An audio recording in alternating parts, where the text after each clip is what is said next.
Hello, my friend.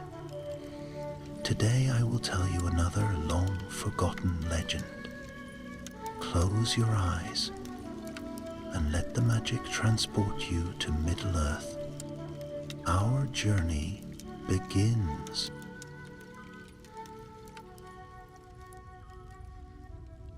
The wind swept cold across the high stones of Erebor, carrying with it the scent of early winter and the far-off groan of shifting ice upon the lonely mountain's peaks.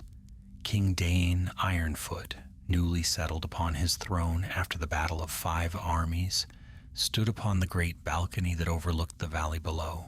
Though wealth poured once more from the mountain's deep halls, and those songs echoed again in chambers long silent, Dáin's brow was set with a quiet heaviness. Peace, he knew, was never a lasting guest in the north. That evening, as torches flickered along the dwarven galleries, a messenger arrived, mud-spattered, weary, and limping from hard travel. He brought troubling word from the Iron Hills, where Dáin had once ruled before taking up the crown, reclaimed. The wind swept cold across the high stones of Erebor, carrying with it the scent of early winter and the far-off groan of shifting ice upon the lonely mountain's peaks. King Dáin Ironfoot, newly settled upon his throne after the battle of 5 armies, stood upon the great balcony that overlooked the valley below. Though wealth poured once more from the mountain's deep halls, and those songs echoed again in chambers long silent, Dáin's brow was set with a quiet heaviness. Peace, he knew, was never a lasting guest in the north. That evening, as torches flickered along the dwarven galleries, a messenger arrived, mud-spattered, weary, and limping from hard travel. He brought troubling word from the Iron Hills, where Dáin had once ruled before taking up the crown, reclaimed by Thorin Oakenshield's kin. There were whispers of movement in the far northern marches, beyond roads known to most dwarves, near the forgotten fortress mine of Cragfast. Cragfast had been abandoned for generations, carved into a sheer mountainside, and once used to watch the wild lands of the north. It had been sealed after ancient earthquakes made its deeper tunnels unsafe. Few living dwarves had seen it, and fewer still remembered its history, but the messenger spoke of smoke rising from its heights, of dark figures slipping across the frozen ridges, and of a red sigil daubed upon the stones, an orc mark that had not been used since the days before Smaug's fall. Dáin listened, silent and unmoving, until the messenger added one last piece of ill news. The orcs had taken something from a dwarven caravan ambushed in the foothills, an heirloom kept safe for centuries, the hammer of Fundin, a relic said to have belonged to a lord of Durin's folk when the Iron Hills were young. At that, Dáin rose from his seat so sharply the firelight shuddered around him. "The hammer of Fundin," he murmured. In the hands of orcs? For though it was no weapon of great enchantment, it was a symbol, a mark of ancient authority in the north. If the scattered orc tribes still lingering after the Battle of 5 armies were to wield such a thing, if they used it as a rallying banner, the wild lands might heave again with trouble before Erebor had fully regained its strength. Dáin knew well the cunning of orcs. He had fought them on many a bitter hill. Yet there was something else in this report that unsettled him, something beneath the simple threat of armed foes. Orcs did not choose abandoned dwarven strongholds without reason, and they never acted with unity unless a darker will guided them. The king ordered the messenger tended and fed, then walked alone toward the forges. Sparks leapt around him as he passed, and the familiar heat steadied his thoughts. He had not sought kingship, but neither would he allow shadows to gather at the edge of his realm. By morning he summoned a small company, trusted kin and hardened warriors from both Erebor and the Iron Hills. Among them were Grorin Stonevein, whose axe had felled many foes in the last great battle, Bofri son of Bofer, keen-eyed and tireless in the wilds, and Dwalin the Grim, gray-bearded and fierce even in his later years, who had insisted upon accompanying the king despite Dáin's many protests. "I fought beside you before," Dwalin growled. "I'll not sit idle while orcs skulk in places that once were ours." Thus the company was formed, small enough to travel unseen, but mighty enough to strike as a hammer upon an anvil should the need arise. Before they set out, Dáin walked once more through the grand halls of Erebor, pausing before a newly restored mural of Durin the Deathless. The lantern light glimmered on ancient runes, and the king felt the weight of his forefathers upon him. He did not fear the road, nor the enemy that waited in the north, but he sensed that this journey would be more than a simple reclaiming of stolen heritage. It felt like the stirring of a deeper unease, like cracks forming beneath the world's surface. When dawn broke across the eastern sky, pale and cold, Dáin and his companions rode from the gates of Erebor.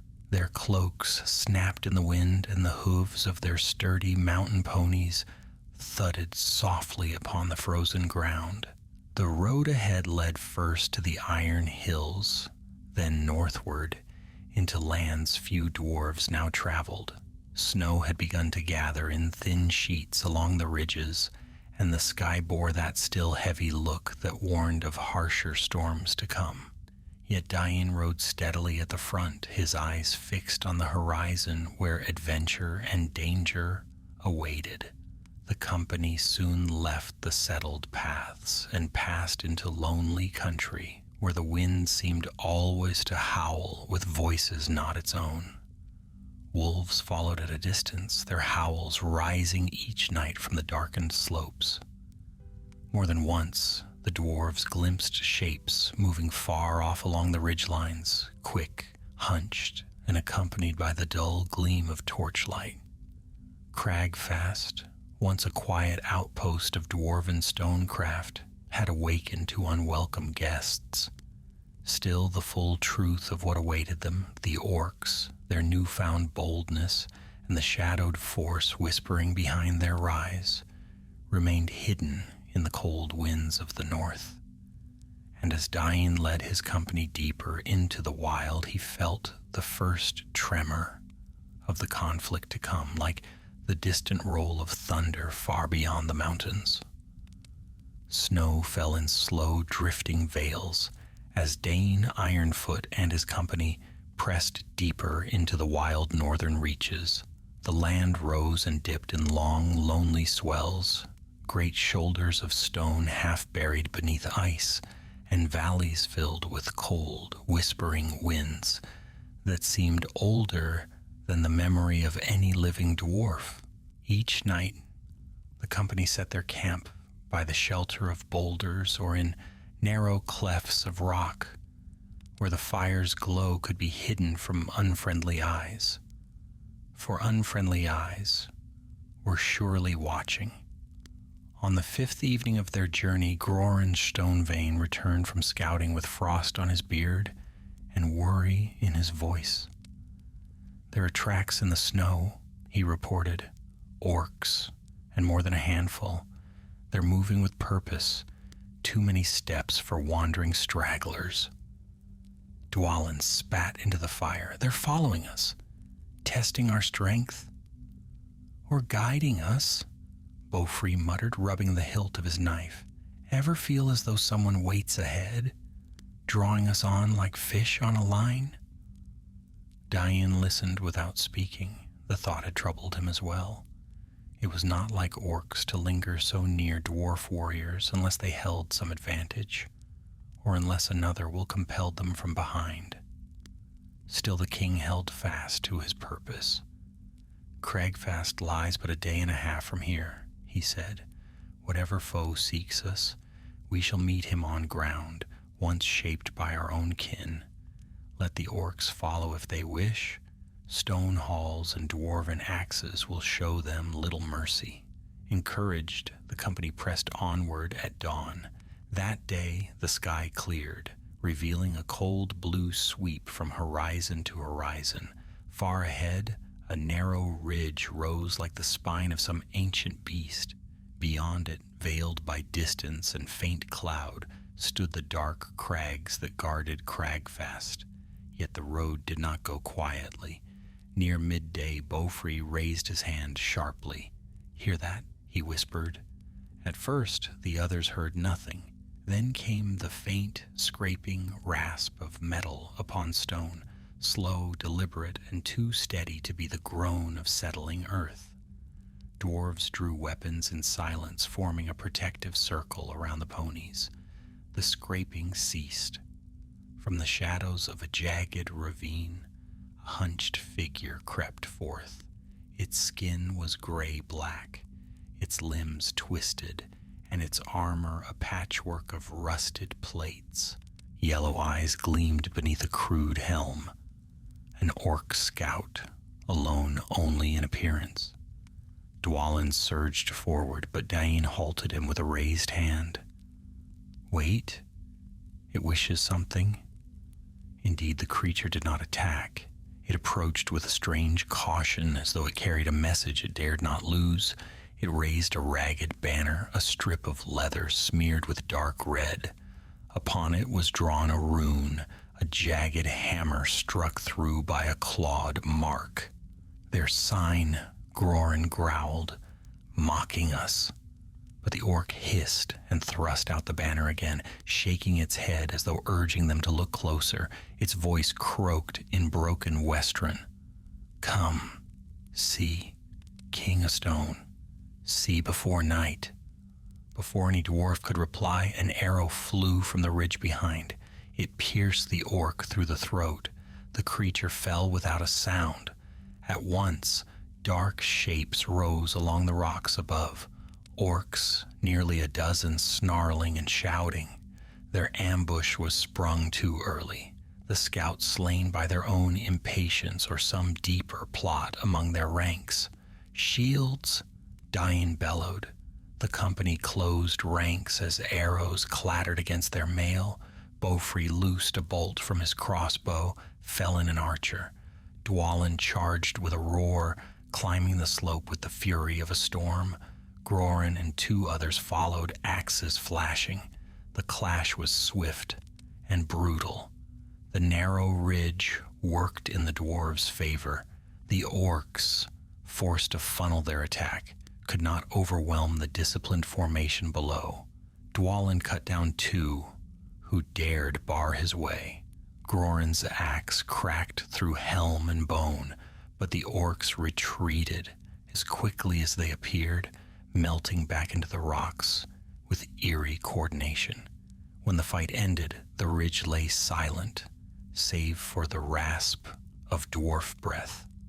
Dáin knelt by the fallen scout. The crude banner lay crumpled beside it. The slain orc's eyes were wide, as though filled with a fear greater than any dwarf approaching with axe in hand. "Why did it come alone?" Beaufrey asked, cleaning his bolt. "Why present us their own mark?" Dáin did not answer at once. He turned the banner over and something caught his eye. Stitched clumsily along the edge, almost hidden, was a small piece of metal, a shard of silvered steel, etched with dwarven craft, a fragment of the hammer of Fundin's engraved casing. "So they taunt us with what they've stolen," Dwalin growled. "No," Dáin murmured. "This was not meant as mockery. This orc brought it deliberately." The others exchanged uneasy glances. "Then it wished to warn us," Beaufrey said quietly. "Or lure us," Grorin countered. "Drive us into some trap."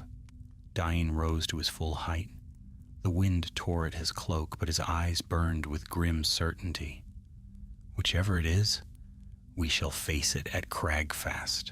They marched with renewed urgency, for night was creeping swiftly over the peaks. When at last they crossed the final rise, the fortress mine came into view. Cragfast clung to the side of a stark, towering cliff, its entrance a stone maw, half choked by ice, its battlements broken, its watchtower leaning as though weary from centuries of storms. Smoke drifted from vents long cold, red torchlight flickered inside the gate. Something moved within, shadows shifting like restless beasts. At the sight, Dáin felt the first true weight of the conflict upon them, heavy as the mountains themselves. The hammer of Fundin was somewhere within those dark halls, held by orcs who acted unlike any he had known. And deep inside the fortress he sensed, waited the hand that drove them. A gray dusk settled over the mountains as Dáin and his company drew near the broken threshold of Cragfast. The fortress loomed above them like a crouching beast, its stonework cracked, its gates splintered, yet its presence still commanding, as though the bones of ancient dwarven craft refused to surrender their dignity to time or orc hands. A cold wind hissed through the shattered arrow slits, carrying with it the faint clang of metal and the low growl of voices echoing within. This place should be silent, Dwalin muttered, squinting at the fire-lit cracks between the doors. Empty as the caverns beneath Gundabad, but it breathes like a wolf. Grorin tugged his beard. Aye, and wolves seldom hunt alone. Dáin signaled the company forward. They approached the main gate cautiously, slipping into the deep shadow cast by the fortress's leaning tower. There, hidden from the watchful eyes above, they studied the ground. Tracks, many of them, covered the snow before the entrance. Booted orc feet, drag marks from crates or bodies, and here and there the imprint of heavier shapes that no dwarf could recognize. Whatever stirs in that place pushed its way in through force, Beaufry murmured, pointing to a shattered pillar where clawed grooves scarred the stone. Not stealth, not patience, hunger, Dáin frowned. And yet we saw only a handful on the ridges. They hide their number, or something else hides it for them. The king raised a fist, and the company formed a tight line behind him.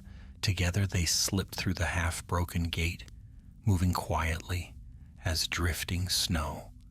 The entry hall beyond was vast, its high ceiling supported by rows of pillars carved in likenesses of long-dead kings. Once, the carvings would have gleamed with hammered gold and polished obsidian.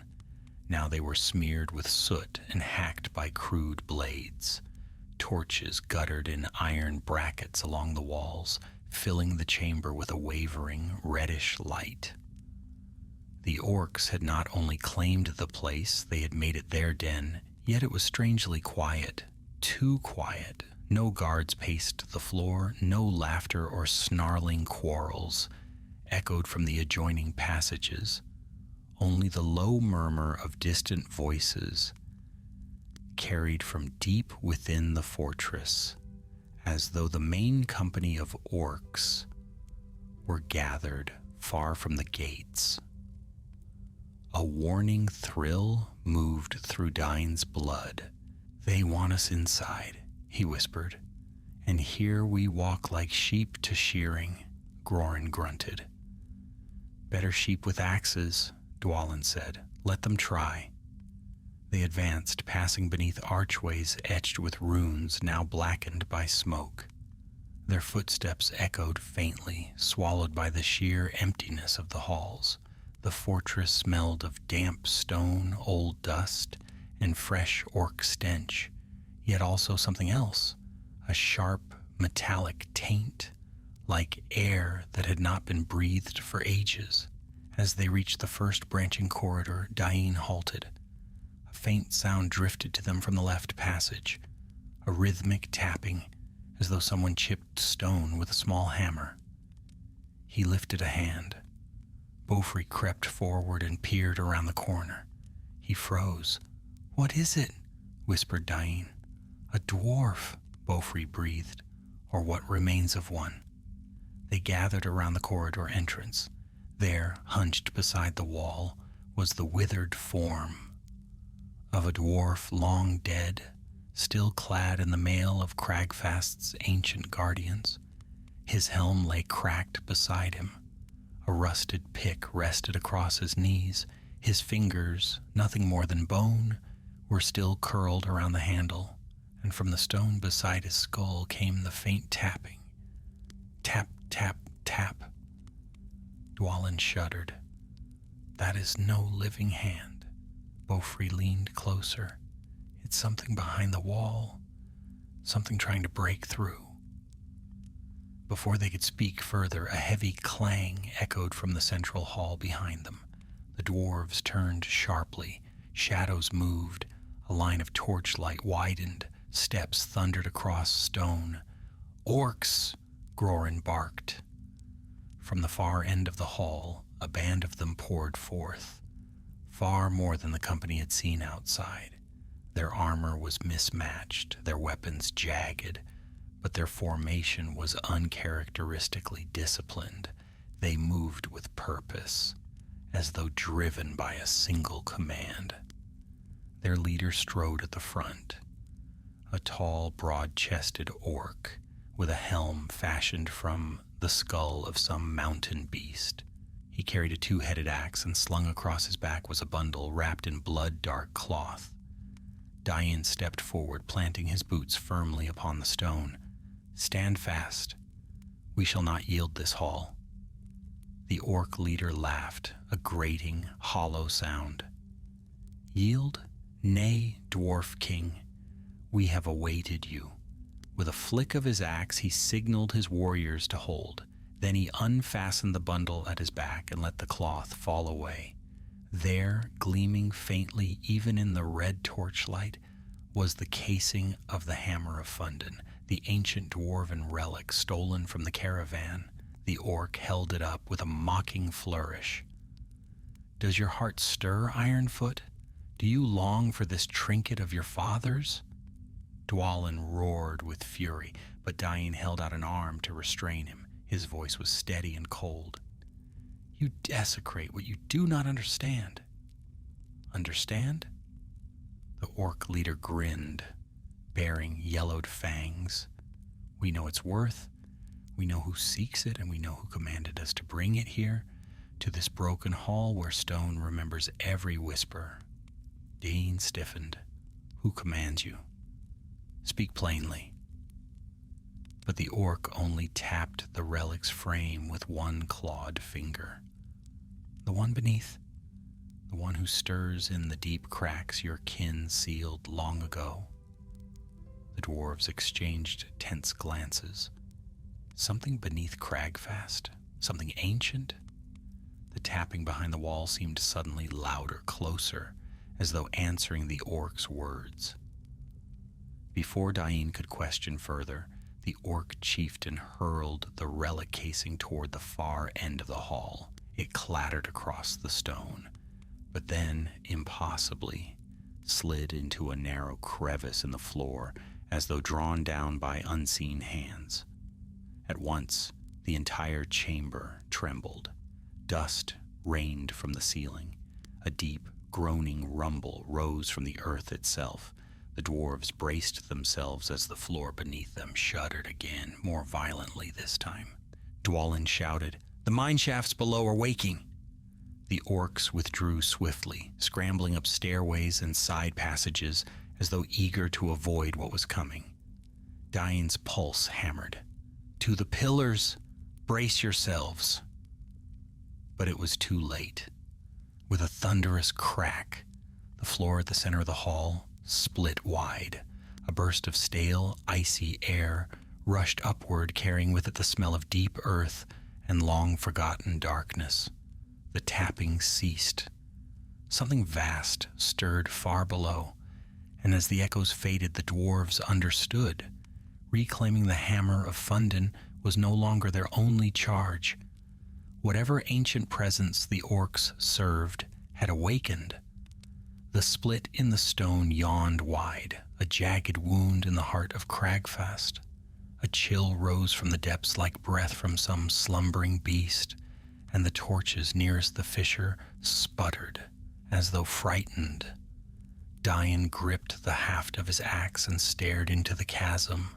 Darkness pooled below, thick, unmoving, as if it were not absence of light, but a presence in itself. "By Durin's beard," Beaufrey whispered, "what lies beneath this ruin?" Grorin answered grimly, "Something that should have slept forever." The remaining tremors faded, leaving the hall eerily silent. The orcs had fled, but their retreat was not born of fear of dwarven steel. They had gone to avoid the awakening beneath. Dáin's jaw tightened. "We must move." They would not have shattered the floor unless it served their purpose. Dwalin nodded, eyes never leaving the chasm. "Aye, they want us off balance, scattered. But I say we hunt them down," and a faint sound drifted up from the fissure, a low scraping like stone grating upon stone, slow, patient, not yet near, but rising. Dwalin's voice faltered. "What in the Blue Mountains is that?" The scraping grew into a rhythmic grind, each pulse sending a tremor through the surrounding floor. A heavy weight, shifting in the depths. Something vast was clawing its way up the long-sealed tunnels. Dáin made his decision swiftly. "We move to the upper levels," he ordered. "Cragfast was built to endure earthquakes and worse. There will be vantage points where we may see what climbs without being within its reach." "And the orcs?" Grorin asked. "They will not flee the fortress, not when their purpose lies within. We shall meet them soon enough." The company skirted the fissure, keeping to the solid stone near the walls, and entered a side passage that wound upward in a steep spiral. Along the way, they passed old defense chambers, rooms with overturned stone benches and ancient weapon racks, their contents long taken or rusted to dust. In one corner lay the remains of an ancient dwarven barricade, its timbers splintered from some violence long forgotten. Cragfast had known battle before its abandonment. The scraping grew louder as they climbed. At one landing, the ground shook again, briefly, but with a rumble strong enough to drop frost from the arches. The dwarves steadied themselves. "What sort of creature dwells in a mine for centuries?" Beaufrey muttered. "None that I would name," Grorin replied, "and none I would care to meet." When they reached the upper hall, they found the place lit with orc torches, thrust into cracked sconces along the walls. This level had once been a watch ring, where dwarven sentinels observed the valleys and mountain paths below. Now it stank of orc camps, scattered bones, crude bedding, and bits of armor hammered in disarray.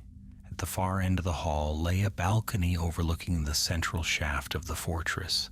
There, a wide circular drop descended for many levels, lined with stone walkways and ladders. This shaft had once served as Cragfast's core, a place where ore was lifted from below and supplies lowered to the deeper workings. Dáin approached the balcony's edge. Below, the darkness shifted.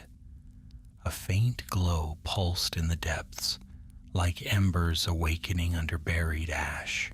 Then came a sound, a long, heavy exhale, as though the mountain itself drew breath. "That is no beast I have known," Dwalin muttered, gripping the stone rail, "nor any burrowing creature of the deeps."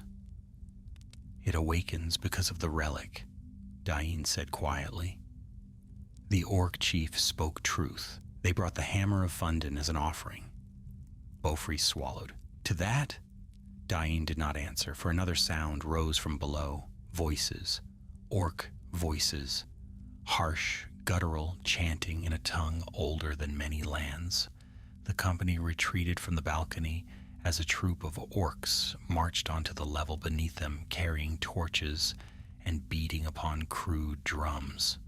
The orc chieftain strode among them, the skull helm glinting in the flame glow. He barked commands, and his followers began lowering chains into the central shaft, chains that rattled like iron serpents descending into a lair. "They're trying to raise something," Grorin hissed. "Aye," Dáin replied, "and we must stop them before it fully wakes." But before he could speak further, a sudden clatter echoed down the hall.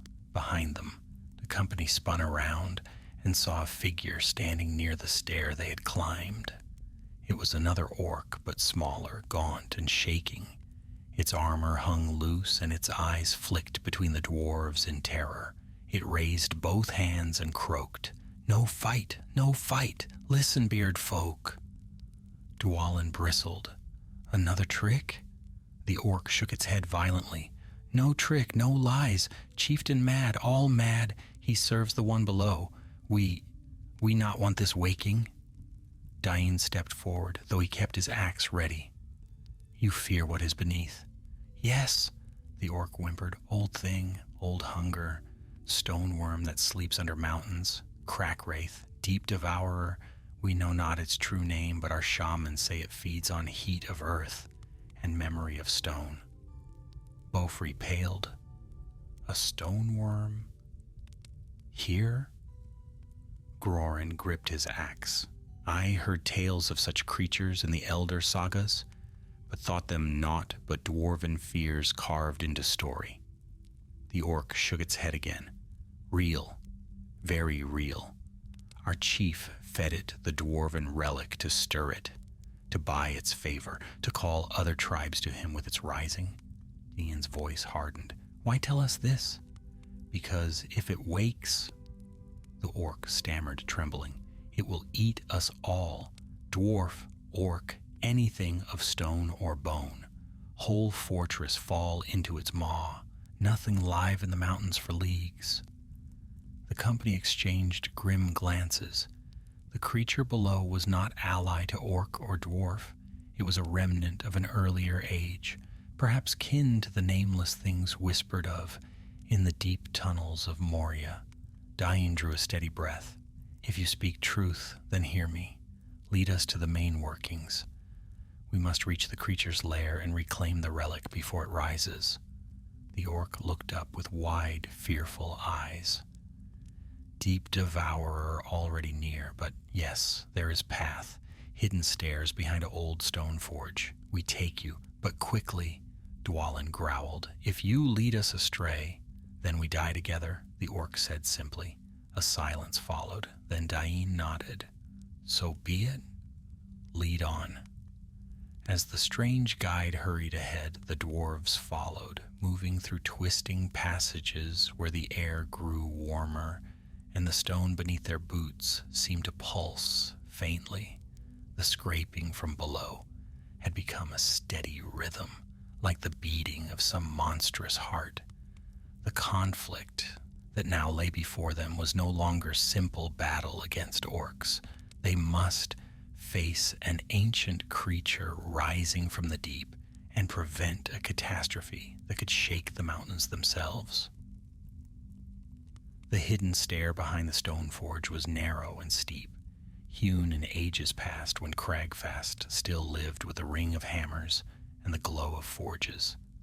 Half choked with rubble and dark as a sealed tomb, it forced the company to descend in single file.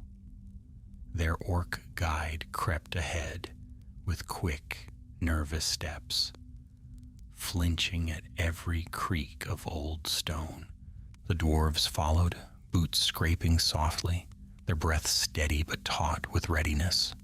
A heavy warmth pressed upward from the depths. It was not the pleasant heat of furnaces or the glow of molten ore. It was the breath of something ancient, earth-scorch, stale and molten all at once, as if the mountain's heart was stirring after centuries of troubled sleep. Beaufry wiped sweat from his brow. Stone shouldn't be this hot at such shallow depth, Grorin muttered, unless something has burnt its way toward the upper halls. Dwalin grunted, or unless it's hungry. The orc guide glanced back, trembling. Quiet now. Step soon open to lower watch pit. From there, path leads to deep gorge where relic fell. Where the creature lies, Dáin finished, aye, or soon will. The stairway widened gradually until it opened into a cavernous chamber, its ceiling lost in darkness. The walls soared upward like jagged cliffs, broken only by rusted chains and long-dead pulleys once used to lift ore from the depths. A faint red glow rose from below, moving and twisting like embers caught in a draft. Dáin motioned the company forward. They approached a stone balcony that jutted over a deep chasm. Beneath them stretched a vast hollow in the mountain, descending far beyond sight. The red glow came from cracks along the cavern floor, pulsing with eerie life. Far below, something massive shifted in the shadows, an indistinct coiling presence that scraped softly against stone. Beaufry whispered, "That is no simple worm." Dáin stared hard into the depths. The creature's full shape was hidden, but he glimpsed scales dull as old iron, ridges like blackened basalt, and eyes, two faint, ember-bright eyes, opening and closing slowly. They glowed with the weary, ancient malice of something that had fed on stone and darkness since the world was young. The orc guide knelt and pressed his forehead to the cold floor. Deep devourer wakes. The hammer's metal called it from dreams. Dwalin rasped, "What manner of fool feeds such a thing?" "One who seeks to rule the north by fear," Dáin answered, "and one who will drown under the very terror he commands." As they studied the cavern, movement flickered on a lower ledge. The orc chieftain and a dozen of his strongest warriors stood around a stone platform partially buried in rubble. On it rested a narrow slit in the rock wall, likely the crevice where the casing of the hammer had vanished. Chains hung from great hooks above the platform, and ropes were already taut from the monster's first stirrings. The orc chieftain barked orders. His warriors strained to pull the chains as though trying to raise something from the fissure or restrain it. Sparks flew where metal scraped stone. "Madness," Grorin snarled. "They cannot hope to hold that beast." "No," Dáin said, "but they can hope to guide it, direct its hunger, let it tear through the mountains and drive my folk from the iron hills." Dwalin pulled free his axe. "Then we put an end to this chieftain while we still have ground to stand on." The creature below shifted again. A long tremor rolled through the cavern, and dust rained from above. The orc chieftain steadied himself, shouting curses at his subordinates. Dáin's eyes narrowed. "We need to reach that platform. If the hammer's casing is still near, we retrieve it. And if the beast rises, we must drive it back long enough to escape." Their orc guide tugged anxiously at Dáin's cloak. "There is another path. Small tunnel under ledge. Orcs use it to store plunder. It leads behind platform, unwatched." "Show us," Dáin ordered. The guide nodded and rushed to a narrow crack along the wall. One by one, the dwarves slipped through into a low, twisting tunnel lit only by their small hooded lanterns. The passage was tight, forcing them to crouch. Behind them, the cavern shook again with a slow, rumbling growl.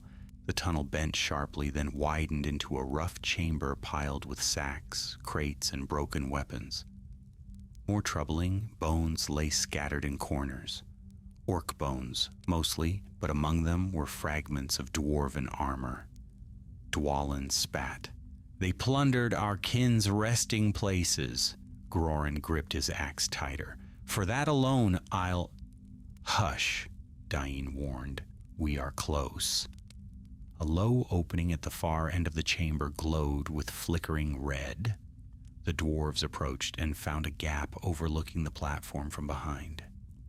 They could see the orc chieftain's back, his warriors straining at the chains, and the fissure before them glowing with heat. Suddenly the chieftain thrust his arm into the crack, almost up to the elbow, and laughed as if taunting the depths. He withdrew his hand, holding a piece of the relic's casing, its metal now glowing faintly with heat. Dain's heart jolted. The hammer's casing reacted to whatever power dwelled below. The orc chieftain lifted the fragment high. "Behold, sons of stone, your ancestors' pride awakens the master of this hall." Dwalin growled. "No more words from that one." Dáin nodded. "We strike now." With a single motion, the dwarves surged from the hidden gap, weapons flashing in the glow of the cavern. They charged onto the platform with thunderous shouts. The orcs spun in shock. Dwalin struck first, cleaving through the nearest warrior. Grorin knocked another over the edge with a sweeping blow. Bofri loosed a bolt that pierced an orc's throat. The orc chieftain bellowed and swung his great axe in a wide arc. Dáin met him in the center of the platform, their weapons clashing with a crack that echoed through the cavern. "You should have stayed buried in the hills, Dwarf King," the chieftain roared. "And you," Dáin replied, "should have never left whatever pit spawned you." The orc lunged, driving Dáin back. Chains rattled violently as the creature below heaved. Heat rushed upward, and the cavern trembled like a drum skin struck by a giant's fist. Dáin struck hard, his axe biting deep into the chieftain's shoulder. The orc staggered but did not fall. Instead, he laughed, a mad, broken sound. "It rises. Nothing can stop it. You will feed it before the night is done." From the fissure behind him, a massive shape surged upward, scales scraping stone, a maw opening with a deep, cavernous hiss. The deep devourer was awakening in full, and the platform on which they stood shuddered under the force of its ascent. The cavern roared like a furnace as the deep devourer surged higher, its vast coils grinding against the stone walls. Sparks flew in showers each time its armored scales scraped the rock. Heat rolled upward in waves, thick as breath from an opened forge. The platform trembled beneath the dwarves' boots, and stone dust drifted like falling snow. Dáin clashed once more with the orc chieftain. Their blows rang sharp, swallowed by the monstrous rumble behind them. The orc fought with terrible strength, but desperation sharpened his frenzy. His eyes wild, his grin split by cracked fangs. "You fight for nothing," he snarled, driving forward. "The old hunger wakes. All will fall." Dáin met the blow squarely and forced the chieftain back a step. "All will fall," he said, "only if we yield to madness." Behind him, Dwalin and Grorin held the rear, keeping the remaining orcs from overwhelming the platform. Bofri darted between them, swift as a mountain hare, driving his dagger into exposed gaps of crude armor. The dwarves fought in grim silence, knowing that any misstep would pitch them into the fiery depths below. A roar thundered from the chasm. The deep devourer lifted part of its enormous head into view, a wedge-shaped mass of rock-colored scales, ridged like ancient masonry. Its eyes burned like coals buried in ash. The beast exhaled, and the air shook with the force of it. The chieftain laughed through his wounds. "Behold, the mountain's old master wakes!" Dáin answered with a sudden surge of strength. His axe flashed, and with one mighty stroke he struck the orc chieftain across the helm. The skull mask cracked. The orc staggered, falling to one knee. But even wounded, he clung to defiance. "You are too late." He hurled the fragment of the hammer's casing toward the fissure. It glimmered red hot as it fell toward the rising beast. But Dwalin moved with surprising speed. With a roar, he leapt and caught the relic fragment in midair, rolling to the ground just as heat burst upward like a blast from a forge vent. His beard smoldered, but he rose at once, clutching the glowing fragment against his armor. "I've got it!" he roared. The beast reacted at once. Its eyes flared, turning from ember red to molten gold. The heat intensified, scorching the stone. Chains snapped like threads beneath its rising bulk. The deep devourer was climbing with purpose now. Dáin finished the chieftain with a swift blow. The orc fell without a sound, his ambition swallowed by the dark. But the king had no time to breathe. The platform cracked beneath him, and a section collapsed into the abyss. "Back!" Dáin shouted. "Move before the bridge fails." Half the platform was already falling away in chunks, dragging chains and shattered stone into the chasm. Bofri pulled Grorin from the edge just as a slab gave way. Dwalin stumbled under the weight of the relic fragment, but Dáin caught him and hauled him toward the tunnel entrance. They fled into the narrow passage as the monster's head broke fully above the platform. Stone shattered around it. The cavern shook as though struck by an earthquake. Through the tunnel they ran, following the orc guide's frantic gestures. The heat grew fierce behind them, but the air cooled as the path twisted into older corridors, deeper in the mountain, yet farther from the beast's direct reach. At last they burst into another chamber, this one long and narrow, its walls lined with old dwarven inscriptions. The orc guide collapsed against the wall, panting. "Not safe. Not safe long. Beast climbs. Soon break whole level." Dwalin dropped the relic fragment before him. It had cooled, though faint heat still pulsed through the metal.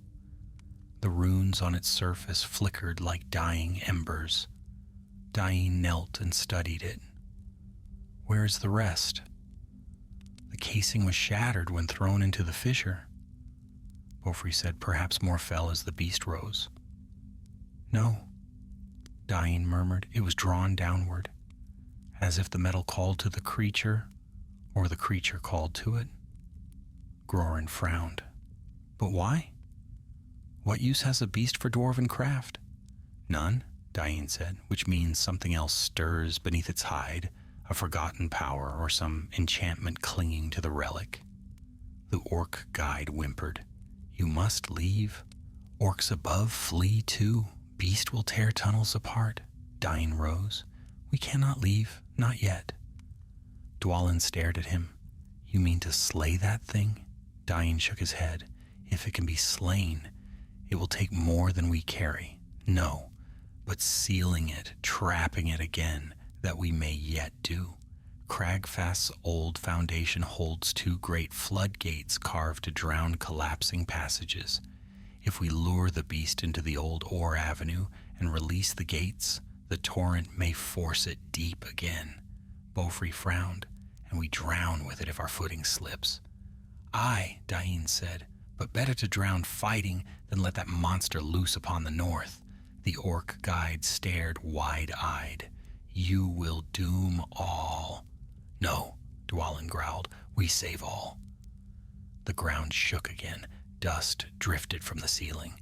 Far behind them, the monstrous scraping drew closer, echoing through the tunnels.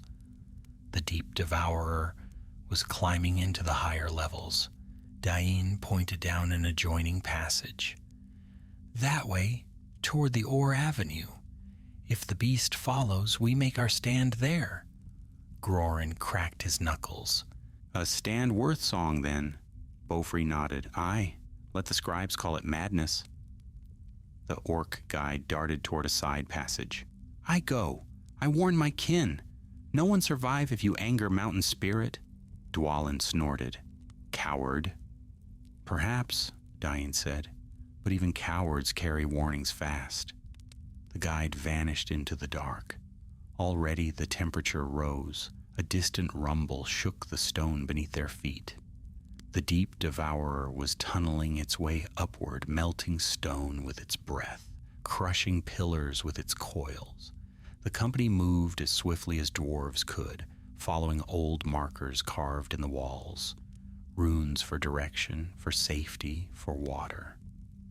Soon the corridor widened into a massive passage carved in straight lines, an ore avenue where carts once rolled and great beams supported the ceiling.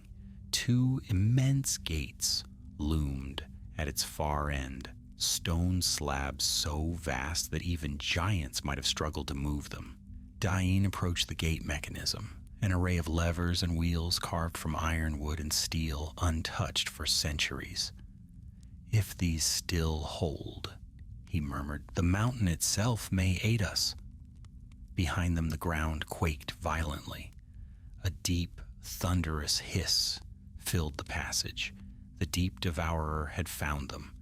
The ore avenue shook as though giants hammered upon the stone. Dust drifted from the ceiling in long, whispering veils. The dwarves braced themselves, axes drawn, eyes fixed upon the darkness behind them. The deep devourer's hiss slithered through the tunnels, low and terrible, as if the very mountain exhaled in dread. Dáin stepped forward, planting his boots firmly on the ancient stone. Whatever comes, he said, voice steady, we hold until the gates fall. Dwalin scanned the walls. If the tunnel buckles before we pull the levers, we'll be buried with the beast. Then we move quickly, Dáin answered. Grorin, secure the left lever. Beaufry, help me with the right. The levers towered over them, thick as young trees and heavy with the weight of centuries. Dust and rust coated the mechanisms, and the smell of long, stagnant water drifted from the sealed gates beyond. These had not been touched since the old days of Cragfast, when mines stretched deep under the hills, and emergency floodgates protected the miners from collapses or sudden breaks of underground rivers. Dáin ran his hand along the metal. If they hold, the mountain will reclaim its depths. Beaufry set his shoulder against the great wheel.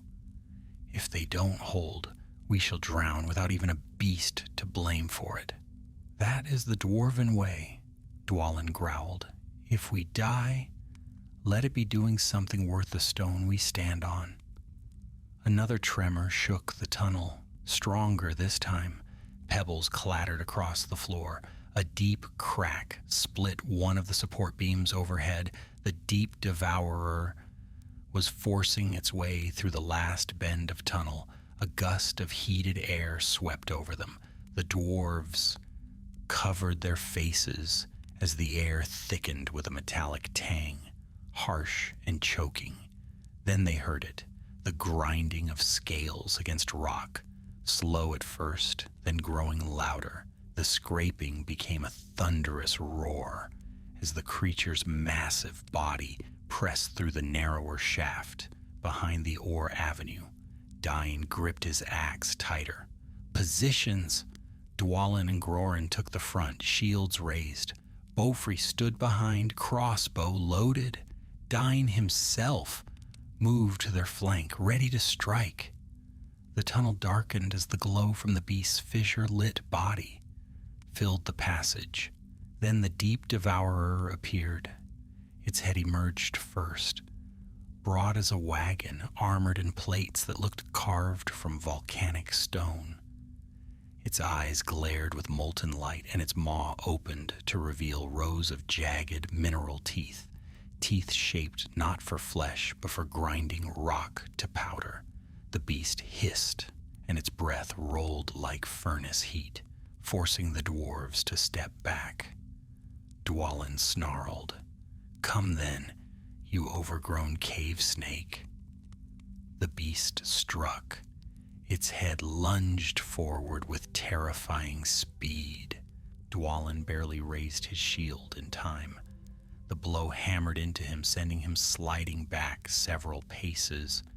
Sparks flew from his shield rim where the creature's teeth scraped across it. Grorin swung his axe. The blade bit into one of the creature's scales, only to glance off as if striking iron. "It's harder than forged stone," Grorin shouted. "Strike the eyes," Dáin called. Beaufrey shot. The bolt streaked toward one of the glowing orbs, but the beast jerked aside, and the bolt shattered harmlessly on its ridge.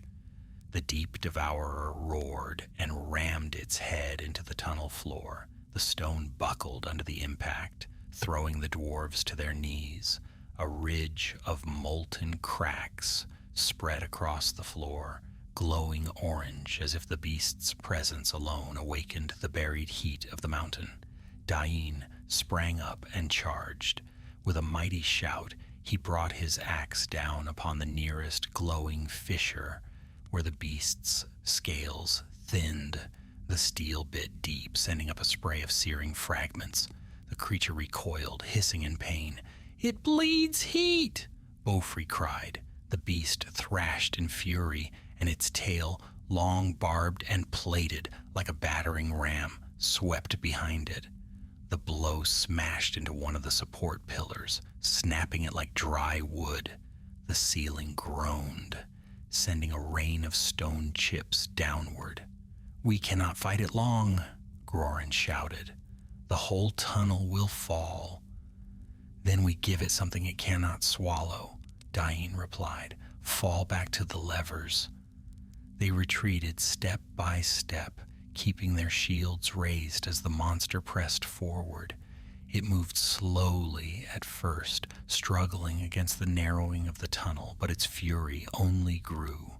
It scraped away the stone walls as it advanced, widening the corridor with its own strength. Dwalin gritted his teeth. It's carving its own path. The dwarves reached the levers. "Grorin, left," Dáin commanded. "Beaufrey, right. Pull on my word." The beast surged again, breaking into the final stretch of passage. Heat radiated from its scales like the glow of molten metal. It inhaled deeply, and a low rumble rose from its chest. Dáin's eyes widened. "Brace yourselves." The deep devourer exhaled. A blast of scorching air swept down the tunnel, igniting the very dust in its path. Flames burst across the stone, and the dwarves shielded their faces as the heat roared past them. Their cloaks smoldered, and the iron rims of their shields glowed faintly red. "Now!" Dáin shouted. The dwarves threw their weight into the levers. The mechanisms creaked, then resisted. "Harder!" Dwalin bellowed, shoving with all the strength in his body. Rust groaned. Timber cracked. Then, with a sound like mountains shifting, the first lever gave way. The floor trembled as ancient gears began turning somewhere beyond the walls. The second lever moved more reluctantly. Beaufrey strained until his face reddened. Dáin joined him, and together they forced it down. Far ahead, the enormous stone floodgates began to move. A distant roar filled the tunnel as buried reservoirs awakened. Water surged upward through deep channels, unseen yet unmistakable in its gathering force. The deep devourer sensed danger. It bellowed and lunged, hurling its massive head toward the dwarves with renewed fury. Dwalin met it head on, shield raised, bracing himself like a pillar of iron. "Stay back, you fire spawn!" The beast crashed into him. Dwalin was hurled across the tunnel, slamming into the wall. He did not rise. "Dwalin!" Beaufry cried, but the floodgates were opening. A thunderous roar rose from the depths. Water burst into the far end of the ore avenue. First a rush, then a torrent, then a furious, unstoppable flood. It surged forward like a charging army, battering the walls, flooding the floor. Dáin shouted, "Fall back to higher ground!" But the deep devourer lunged again, trying to reach them before the flood swallowed the tunnel. The dwarves stood their ground, knowing the mountain would claim the creature or drown them all in the attempt. The roar of water grew into a deafening thunder as the flood surged through the ore avenue, white and furious, its force shaking the very bones of the mountain. The ancient gates had not opened in centuries, yet the torrents they unleashed poured forth, as though eager to reclaim the deep caverns that had long been denied their cleansing. The air turned cold and sharp, tasting of stone melt and rushing streams. Dáin braced himself against the rising gale. "Hold fast," he shouted. "The mountain answers." The deep devourer felt the coming deluge. Its molten eyes widened, its ridged jaws clacked in fury, and it hurled its massive body forward in one last, desperate surge. Scales scraped the tunnel walls, tearing great gouges in the stone. Its maw opened wide, glowing from within like a furnace hungry for dwarf flesh. Dwalin lay crumpled near the wall, unmoving except for a faint rise of his chest. Grorin, blood running down his arm, stepped in front of him despite the tremor in his legs. "Come then," he muttered grimly, lifting his axe. "Taste dwarven iron before the river takes you." The beast lunged.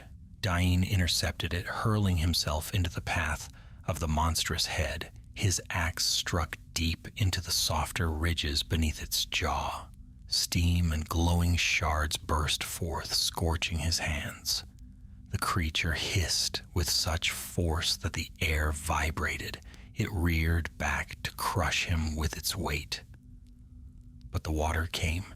The first wave slammed into the tunnel behind the deep devourer, lifting its body with a violent jolt. A wall of churning white struck its coiling length and rolled along its scales. The creature roared, twisting in fury, trying to find purchase on the stone. Its long body writhed, its bulk nearly blocking the entire passage. Beaufry seized Dáin's arm. "Back, my king, back before it sweeps us all away." Dáin wrenched his axe free and retreated with the others toward a narrow outcropping that jutted from the tunnel's left wall, an ancient support ledge carved by long-gone dwarven miners. They scrambled onto it just as the second surge of water thundered into the chamber. The torrent struck the deep devourer with full force. The beast's head slammed against the stone floor, its claws gouging deep trenches as it fought to resist the flood. Water poured around it in roaring sheets, rising rapidly as the passage filled. Its coils thrashed, sending shock waves through the tunnel. One blow struck the ledge, shaking it beneath the dwarf's feet, but it held, barely. Grorin shouted over the din, "If it breaks free, we are done." "It will not," Dáin growled. "Not if the mountain has any memory of our kin." The water rose higher, swirling into powerful eddies. The torrent ripped loose boulders from the walls and flung them against the creature's flanks.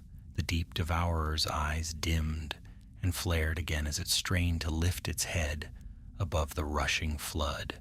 But the ore avenue had been carved for one purpose: to channel water with unstoppable force. A final roar echoed through the deep, part fury, part fear, as the beast lost its grip. The torrent swept under its coils, lifted its massive body, and carried it backward into the widening river of white. The deep devourer writhed, striking the walls, snapping pillars, shattering boulders in its wake. Then it disappeared into the flood. The water poured over it, burying the monster beneath a crushing wave that dragged it deeper into the mountain's forgotten hollows, far from the upper tunnels, far from the lands above. Only the thunder of the flood remained.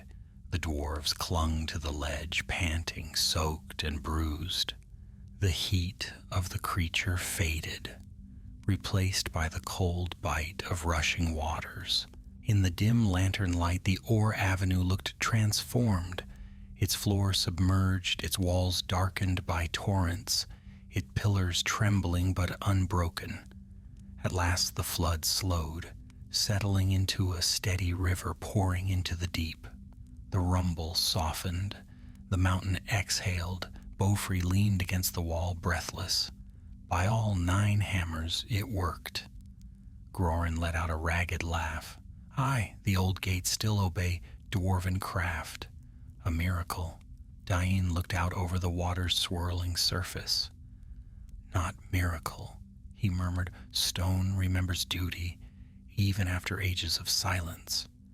He turned at once to Dwalin, who lay slumped on the ledge. Dáin knelt beside him, pressing a hand to his chest. He breathes. Dwalin stirred faintly. His eyes fluttered open, and he rasped, Is the beast slain? Driven deep, Dáin answered, and with luck held there for another age. Dwalin closed his eyes again. Then wake me when there's another monster to hit. Even exhausted, the dwarves chuckled softly. The danger had not passed entirely, but the greatest threat, the rising of the deep devourer, had been halted. The mountain no longer shook with its fury. The oppressive heat was gone. Only the echo of water filled the air. Dáin rose. We must move. The tunnels near the lower halls may yet collapse. Beaufrey pointed toward a sloping path that rose along the right wall. There, a drainage stair. It leads back toward the upper forges.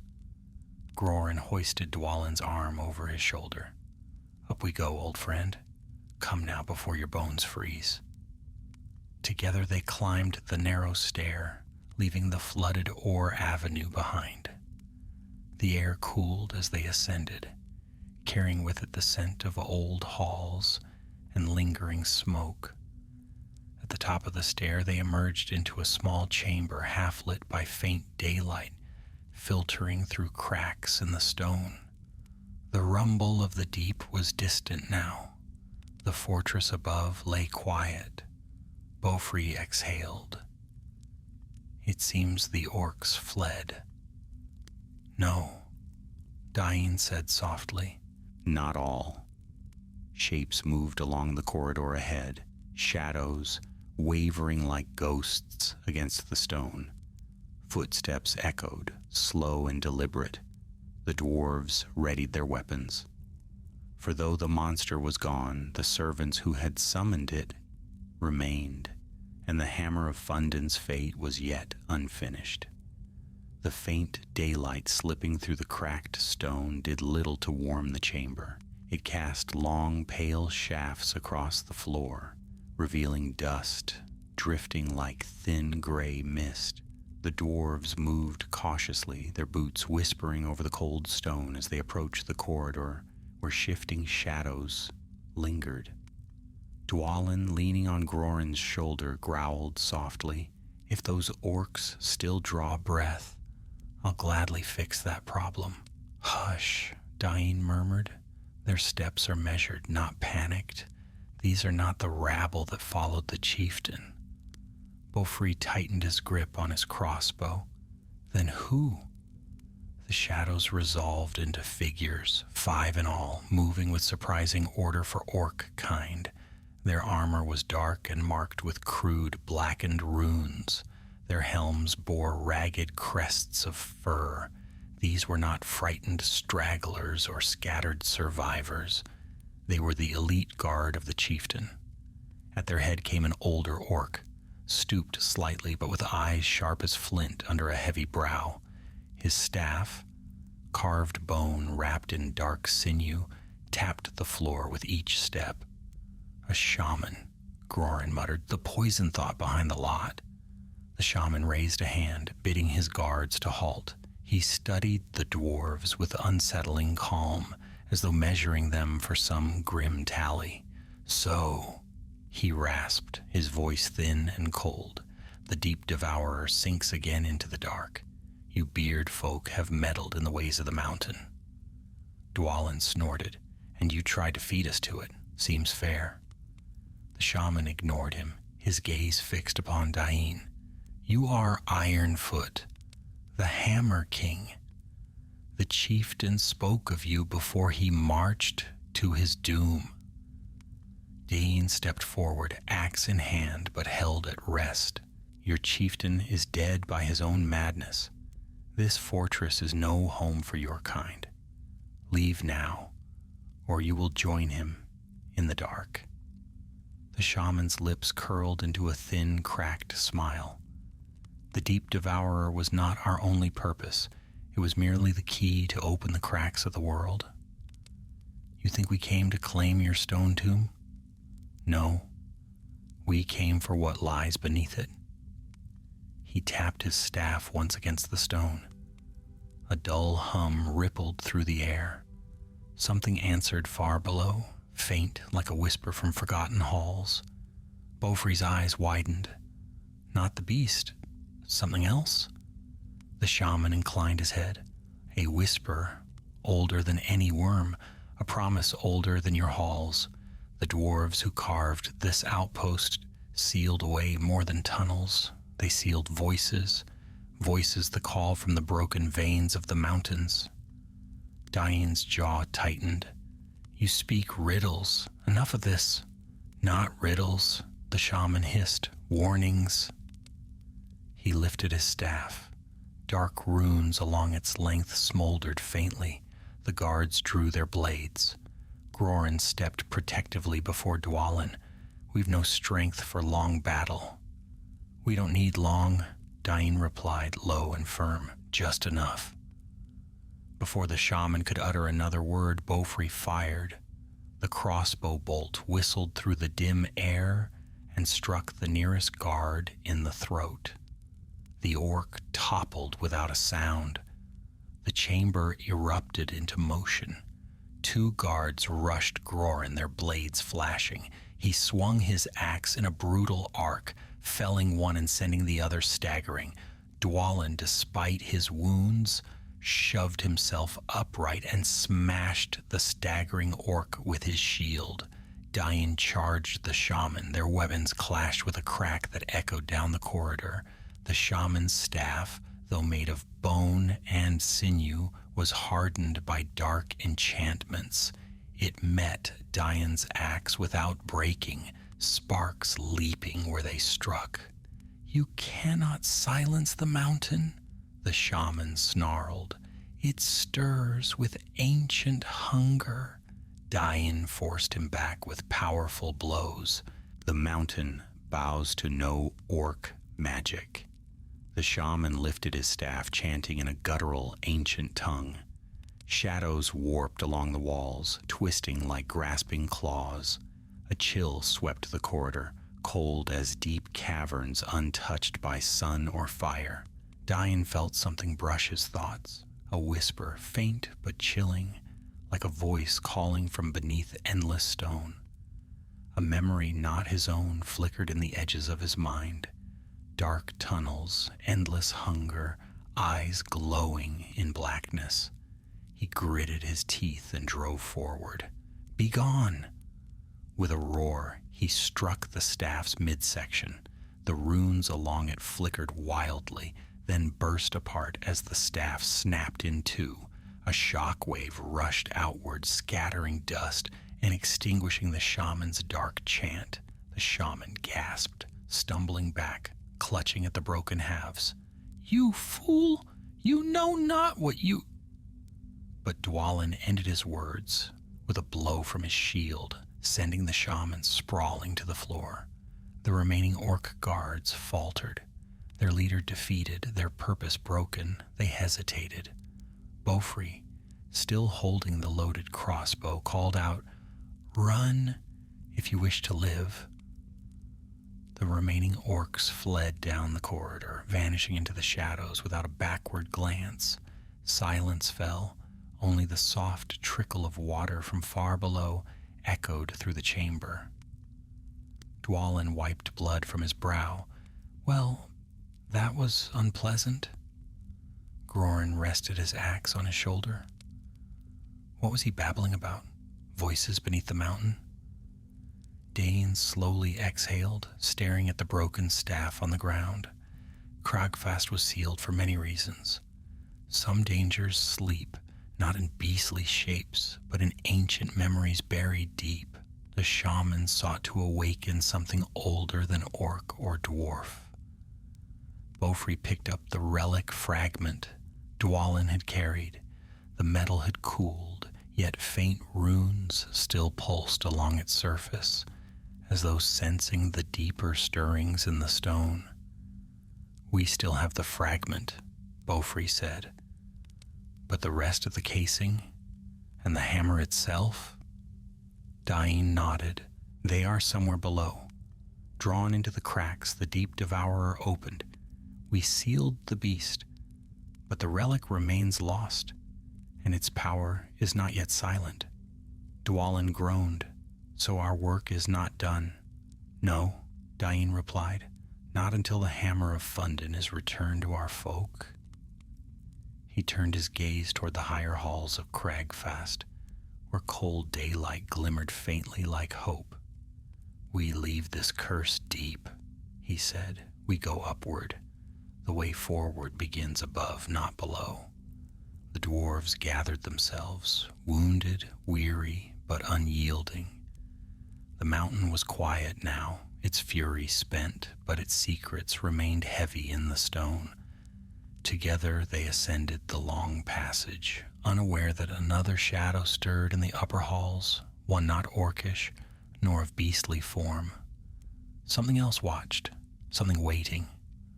The upper passages of Cragfast lay cold and hollow, their ancient arches echoing each step the dwarves took. Thin draughts of mountain air slipped through cracks in the walls, carrying with them the smell of snow and distant pine. Compared to the fiery depths they had fled, this level felt ghostly and pale, as though the fortress itself was holding its breath, waiting to see whether the intruders or the rightful heirs would claim it. Dwalin leaned heavily on Grorin as they walked. "Bah," he muttered, though his voice was faint. "I've fought goblins on the Redhorn Pass with cracked ribs and still swung a hammer beside Thorin. A little tumble won't stop me." "You nearly drowned and were flung by a mountain worm," Beaufry said. "Spare us your pride, old warrior." "Pride's all I've left until we find a barrel of ale," Dwalin shot back, though his wince betrayed his pain. Dáin kept his gaze fixed ahead. He did not ignore his companion's weariness, but his mind was bound to a heavier worry. The hammer of Fundin, drawn into the mountain's newly opened scars. Without the relic, orcs would return in time, roused by whispers of power. And though the beast was trapped for now, the shaman's broken words lingered like frost in Dáin's thoughts. Voices beneath the mountain, sealed away and stirred by the relic's presence. They reached a wide hall that once served as the northern watchroom. Its carved pillars were cracked but still stood strong. Light filtered in from narrow slits that overlooked the valley, dust swirling in the beams like drifting snow. On the far wall hung a massive stone relief, a depiction of Fundin himself, hammer lifted as he forged the first watch beacon of the Iron Hills. Beaufry paused before it.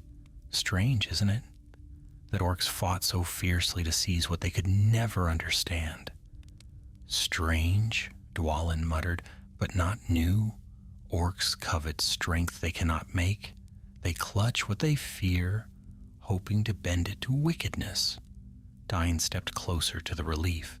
His fingers traced the carved runes beneath Fundin's depiction.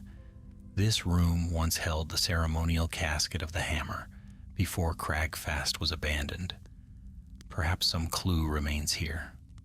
As he studied the runes, a faint shuffle of movement stirred behind them. Grorin spun at once, axe raised. "Show yourself!" A slight figure froze in the shadow of a collapsed pillar.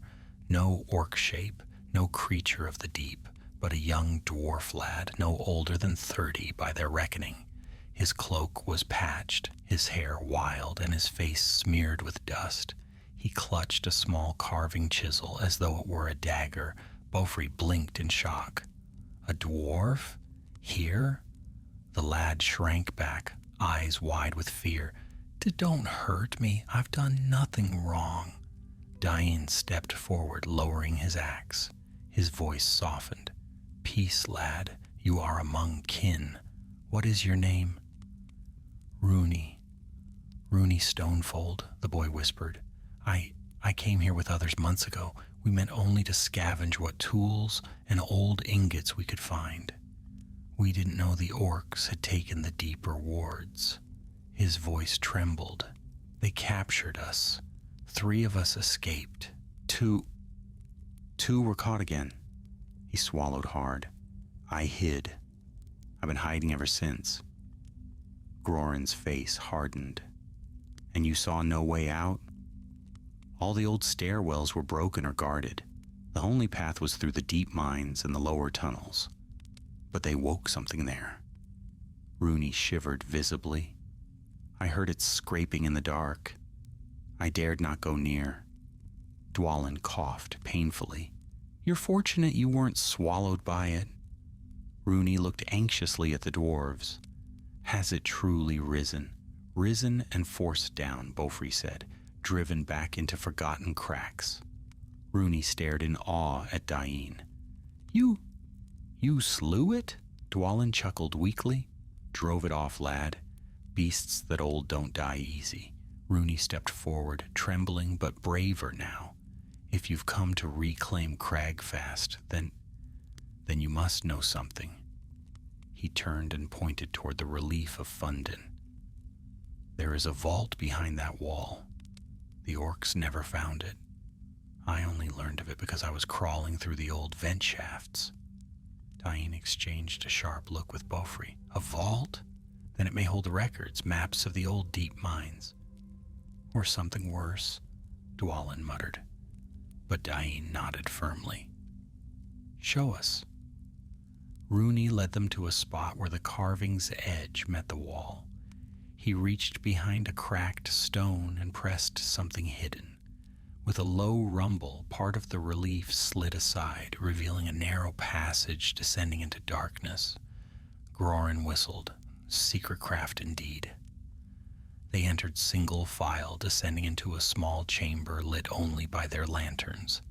Inside stood shelves carved directly into the stone, filled with old scrolls, sealed in waxed tubes, and a pedestal holding a single iron-bound coffer. The air was dry, undisturbed for centuries. Beaufry approached the coffer first. "Shall I?" Dáin nodded. Beaufry lifted the lid. Inside lay a detailed map of Cragfast as it once was. Every hall, every shaft, every sealed passage. And on the back of the map, inked in sharp, precise runes, was a warning. "Here rests the record of the deep holds. Beneath Cragfast lie cracks, leading to ancient vaults no dwarf should enter.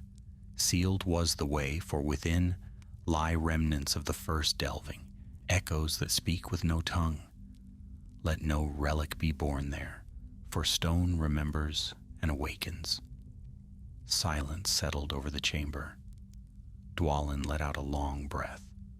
So the shaman spoke no lie. There is something more beneath.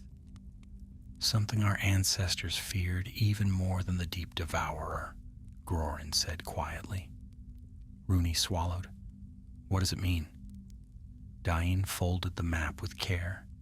It means the hammer of Fundin was drawn into a place it was never meant to go, a place sealed to protect all the north. And now orcs know of it, Beaufry added grimly. Even if their leaders die, their tales will spread. Dáin's gaze hardened. Then we must retrieve the hammer, before any hand seeks to rouse what sleeps beyond the deep cracks. Rooney trembled. You still mean to go back down there? Dwalin pushed himself upright, leaning on his shield. Aye. We didn't come all this way to be sent home by a lad with a fright. Beaufry laughed softly. Though a sensible lad he is. Dáin placed a hand on Rooney's shoulder. You have shown great courage and greater wit. Stay here. When we clear the way, you shall return home with us. Then Dáin looked to the others. Gather your strength. We descend once more, not to face the beast, but to reclaim what was lost and to seal the deep cracks behind us. The dwarves nodded, weary yet resolute. They did not know what shadows lay farther below, nor that something that had listened through centuries of stone, had awakened when the hammer's relic touched the deep. And now it waited in the darkness, where even dwarven memory dimmed. The lanterns cast trembling circles of gold upon the stone as Dáin and his companions prepared to descend once more into the depths. Though they had driven back the deep devourer and scattered the last of the orcs, the hammer of Fundin remained lost in the mountain's newly awakened cracks, drawn to a place their forefathers had sealed with runes of warning. The air itself seemed to hold its breath as the dwarves readied their gear. Rooney watched anxiously from the threshold of the secret vault. Must you truly go below again? The shaman's words, the scrolls, all worn against the deep cracks. Dwalin shifted his weight with a grimace. Aye, lad, which means we go. Beaufry gave Rooney a firm but reassuring nod. Stay here. The upper halls are quiet now. We shall return. Grorin adjusted his axe belt. And when we do, we'll see to it that you walk out of this cursed place with your beard still on your chin. Despite the jest, the young dwarf's eyes remained worried. Then may the stones guard you, as they did our fathers. Dáin placed a steady hand on the lad's shoulder before turning toward the stair. The stones remember more than fear, they remember courage as well. And with that, the company made their descent. The stairway beyond the hidden vault spiraled downward into the older foundations of Cragfast, places untouched since the fortress was sealed. Here the walls were smoother, carved by master masons of a time when dwarven craft was young and bold, yet the carvings bore long cracks, as though something had pressed from within. The deeper they went, the colder the air grew. Not the stinging chill of winter wind, but a dead cold, silent and stale. Their breath misted before their faces, even as sweat trickled beneath their armor. Dwalin sniffed the air. No beast scent, no rot, just cold. It is the cold of stone long undisturbed, Grorin answered, and perhaps something that feeds upon silence. As they reached the foot of the stair, the tunnel widened into an immense hall supported by pillars carved with runes so ancient that even Dáin could not read them. Dust lay thick upon the floor, untouched for centuries, until now. A trail carved through the dust led forward. Dáin crouched beside it. Something was dragged this way. Beaufry peered closely. Scorch marks, cracks in the dust. The relic's casing was hot when the beast seized it. So the hammer's fragments lie ahead, Dáin said. Let us follow. They pressed forward, The hall narrowed into a passage whose walls bore strange grooves, as if claws or something harder had scraped them long ago. The air thrummed faintly, almost like distant chanting, but no voice could be heard. Grorin paused, frowning deeply. "Do you hear that?" Beaufry shivered. "It is like stone humming." The humming deepened the farther they went. It was rhythmic, pulsing, almost like a heartbeat buried beneath rock. Dáin tightened his grip on his axe. "We tread near something old indeed. Keep your wits." The passage opened suddenly. They stepped into a cavern carved not by dwarf hands, but by time or something far older. Great arches of natural stone curved overhead like the ribs of some giant creature. In the center of the chamber stood a circular pit rimmed with carved runes that gleamed faintly with cold blue light. At the pit's edge, half buried in rubble, lay the shattered casing of the hammer of Fundin, its fragments glowing softly. Beaufry hurried forward, but Dáin stopped him with a sharp gesture. From the pit rose a soft, steady whisper. No words, only a sound, like breath passing through reeds, ancient and distant. Dáin stepped closer. The pit was deep, so deep that no torchlight could reach the bottom. A strange gray radiance drifted upward, swirling like mist, and beneath that glow, faint yet unmistakable, came what Beaufry had feared: whispers. Actual countless whispers, voices without shape or warmth, layered upon one another like the rustle of dead leaves. Dwalin stiffened. "That is no living tongue." "No," Dáin murmured, staring down into the pit. "These are the echoes our forefathers sealed." Grorin knelt by the relic fragments, touching one gently. "The hammer's casing is here, but the hammer itself is missing." "Then it fell farther," Beaufry said softly. "Perhaps into that pit." Dwalin bristled. "Then we seal the pit shut forever. I care not if the relic lies lost. Better that than waking whatever speaks down there." But Dáin did not answer immediately. The whispers grew louder, a low murmur rising like wind through cracks. The blue runes flared briefly, then dimmed. Something stirred below. A pale shimmer drifted upward, soft, ghost-like, and gathered above the pit. The dwarves retreated a step as the shimmer swirled and stretched, forming vague shapes that resembled faces, then faded, then formed again. And though no single voice rose above the others, the murmurs melded into something the dwarves could almost understand. A calling, a beckoning. Dáin's face hardened. "We close this now." But before he could speak further, part of the cavern floor cracked. A low groan echoed through the chamber, and dust rained from the ceiling. The stone around the pit trembled. Beaufry paled. "Did the flood shafts disturb the deep foundations?" "No," Grorin whispered. "Something from below presses upward."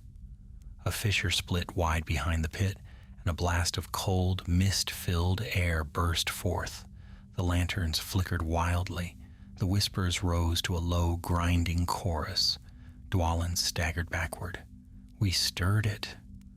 Whatever the shaman sought, we woke it." "No," Dáin said, raising his axe. "It woke when the relic touched the deep, and now it seeks what remains." The fissure widened. Something rose from its depths, something not beast nor spirit, but a shape woven of shimmering stone dust and pale light.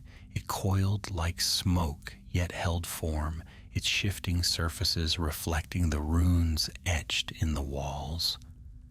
A deep, resonant voice echoed from the chamber walls, not spoken through air, but vibrating through the stone itself. "You bring back what was taken. You bring iron and memory. You bring the hammer of the first delving." The dwarves tensed, The shimmering shape lifted an arm or something like one and pointed toward the relic fragments. Dáin stood firm. The hammer belongs to dwarves and dwarves alone. You shall not claim it. The presence shifted. Its voice deepened. It was forged in fire. It was lost to shadow. It bears the memory of stone, and stone remembers us. The chamber shuddered as faint, whispering faces formed within the shifting shape, dwarf-like yet hollow, their eyes deep abysses. Grorin whispered hoarsely, "Are these spirits of our kin?" "No," Dáin said, "these are echoes, remnants trapped long ago. They are not alive." The presence leaned forward. "Return the hammer and we sleep. Withhold it and we rise." Dwalin raised his shield. "You'll rise over our corpses then." Beaufry, voice trembling, shouted, "Dáin, what do we do?" Dáin met the shifting figure with cold resolve. "We fight." The chamber fell into a terrible stillness, broken only by the whispering wind that rose from the pit. The pale, shifting presence loomed above the dwarves, its form wavering like smoke caught in cold moonlight. The runes along the stone rim flickered in frantic pulses as the warning of the ancient force now stirring. Dáin planted his boots firmly, raising his axe. "Stand fast. Stone remembers its makers, not these shadows." The presence swelled, its outline warping into many forms, dwarf-like shapes, broken helms, fragments of long-forgotten tools, each dissolving back into mist. A deep hum reverberated through the walls, a voice that seemed to emanate from the mountain's bones. "You claim the craft of fathers, yet you trespass upon the deep. You open old wounds." The stone beneath their feet trembled.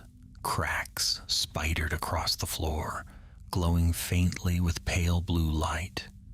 Dust trickled from the vaulted ceiling. Beaufry's breath caught. "This chamber cannot bear much more. We must push it back somehow." Dáin gripped his axe with both hands. "We break its hold on the stone, strike where it gathers." He surged forward. The others followed, forming a tight phalanx. Together they advanced upon the shifting presence. But the ancient force moved with unnatural speed.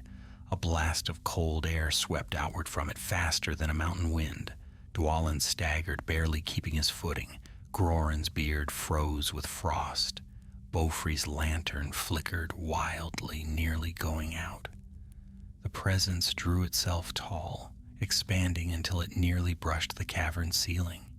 The runes on the walls dimmed, then flared violently, as if resisting its rise.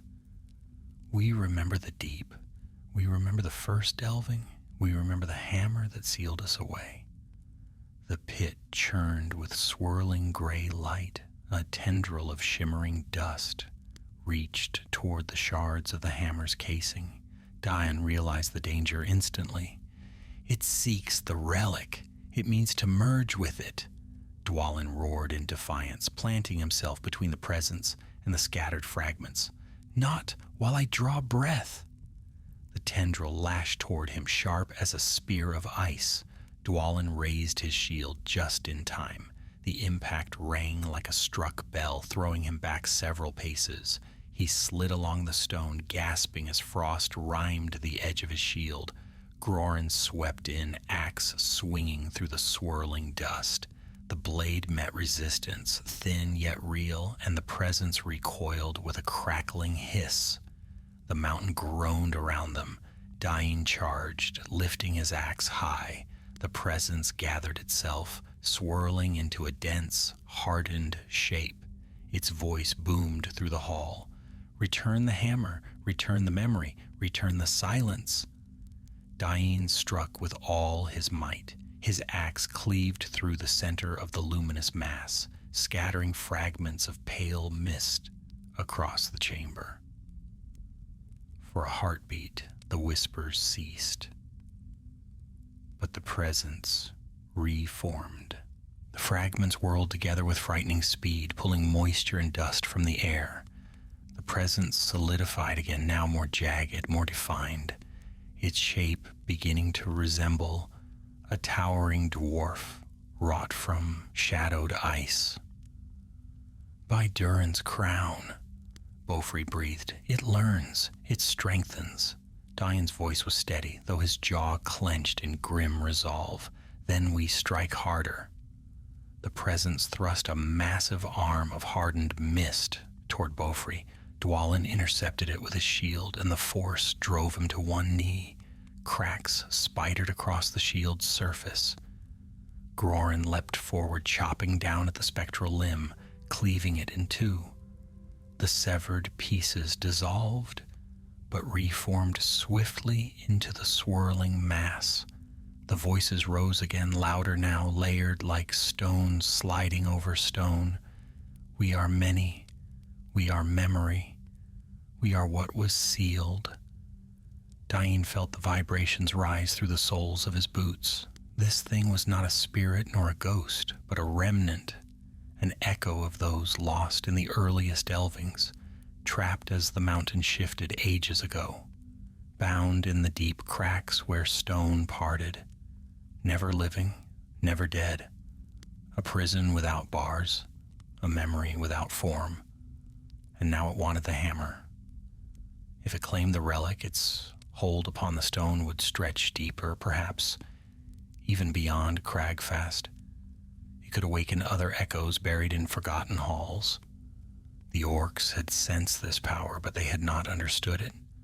Dáin understood too well. He glanced at the fragments of the casing. Their runes shimmered faintly, reacting to the presence.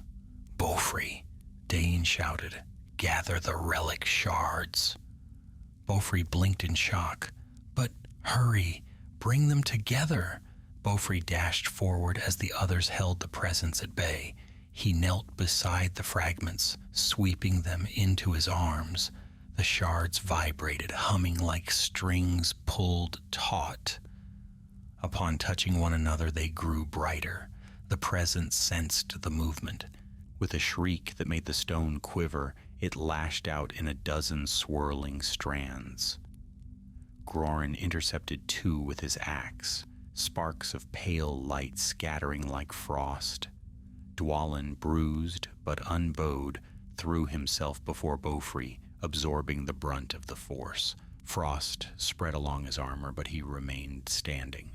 Dáin rushed in, striking at the thickest part of the presence, forcing it back. Each blow scattered more of its ghostly mass, though it reformed seconds later. Beaufry cried out, "The casing! It pulls together!" And indeed, as he pieced the fragments into a circle, the runes glowed brighter, forming a broken outline of the hammer's once great frame. The presence froze. Its swirling mass recoiled sharply, as though every shard of its being were drawn toward the relic. We remember. We remember the one who forged. We remember the hand of Fundin.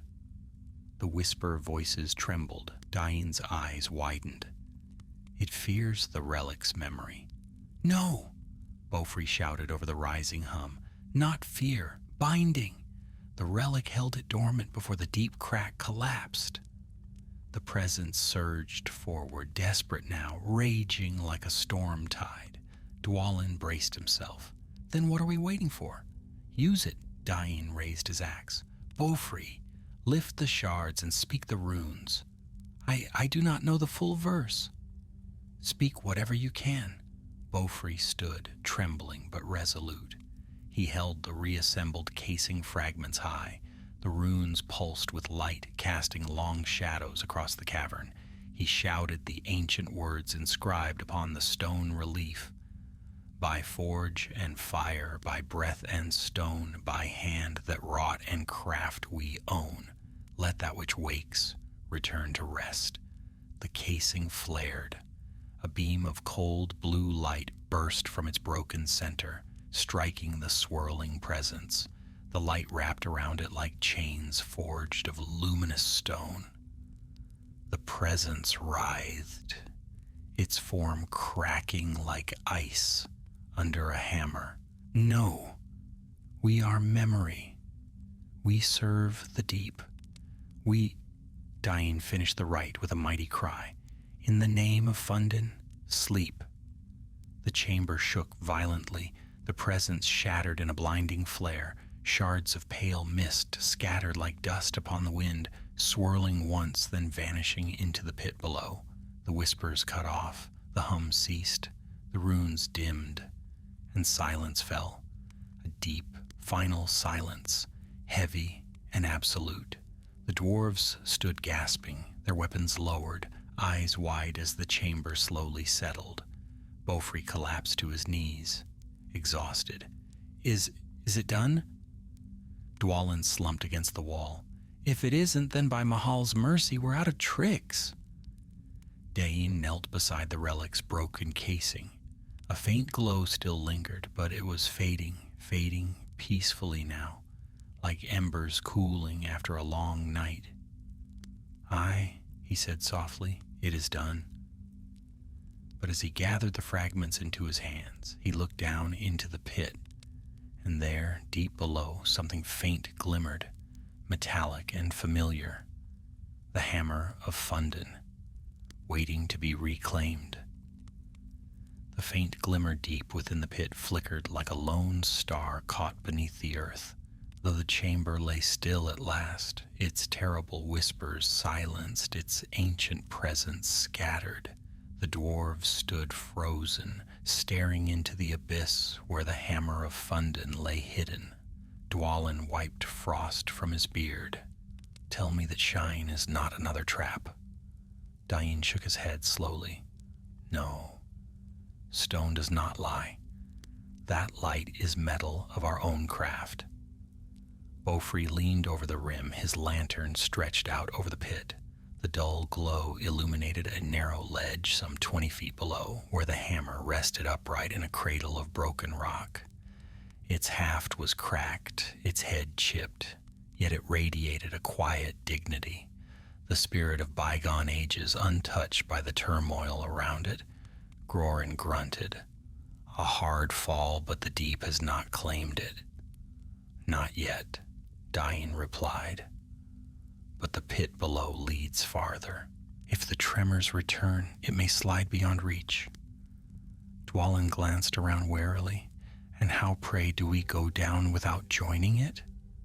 Dáin scanned the chamber until he saw what he sought, a thick support beam, broken free during the upheaval, but still sturdy. With a nod, he signaled Beaufry and Grorin. Bring that beam forward. We use it as a brace. Together they wrestled the beam into place, wedging it into a notch in the stone and laying it across the pit's mouth. Dwalin secured ropes around it while Beaufry hammered pitons into nearby rock to keep the beam steady. The cavern groaned softly, as if unsettled by their efforts, but did not shift further. Dáin tied the rope around his waist. Hold fast as though your lives depend upon it.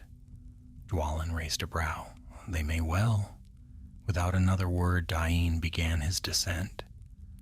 The rope creaked as he lowered himself into the cold depth. Dust drifted around him.